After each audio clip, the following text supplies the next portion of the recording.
आज हर कोई एआई की बात कर रहा है। वहीं बहुत ही कम लोगों को ये पता है कि इंडिया अपने आप को क्वाइटली वर्ल्ड का टेक और डेटा हब बना रहा है।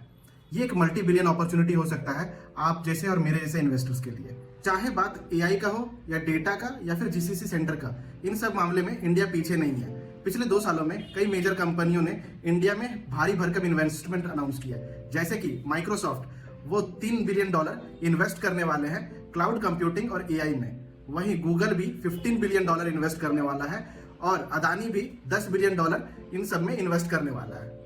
इन सब के बावजूद इंडियन गवर्नमेंट भी पीछे नहीं है। वो भी कई सारे स्कीम चला करके इस अपॉर्चुनिटी को टैप करना चाहते हैं। नेक्स्ट क्वेश्चन ये है कि इन सब के बीच में हमारा फायदा कैसे है।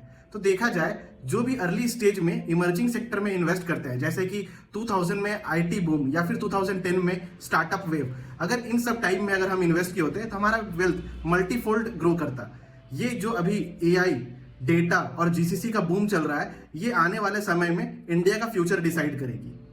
अपॉर्चुनिटी में इन्वेस्ट करने के लिए नॉर्मली हम लोग यूएस की बड़ी कंपनीज जैसे कि इन्वीडिया या अदर एआई रिलेटेड स्टॉक्स में इन्वेस्ट कर सकते हैं, या फिर अगर इंडिया में कोई इमर्जिंग कंपनी आती है जो एआई और डेटा सेंटर में इन्वेस्ट कर रही है, हम उन पर ध्यान रख सकते हैं। साथ ही साथ अगर हमें जीसीसी सेंटर के लिए अपॉर्चुनिटी टैप करना है तो नॉर्मली इंडिया में रिट्स का एक कॉन्सेप्ट है जिसे रियल एस्टेट इन्वेस्टमेंट ट्रस्ट कहते हैं।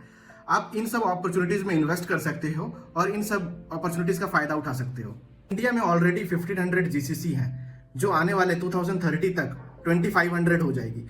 ये इंडियन इकोनॉमी में $100 बिलियन तक कंट्रीब्यूट करेगी। अगर आपसे भी आईटी और स्टार्टअप का वेव जो अपॉर्चुनिटी था वो मिस हुआ है, तो आप इन अपॉर्चुनिटी का डेफिनेटली ध्यान रख सकते हो। आने वाले समय में डेफिनेटली एआई, डेटा और जीसीसी सेंटर्स लीड करेंगे।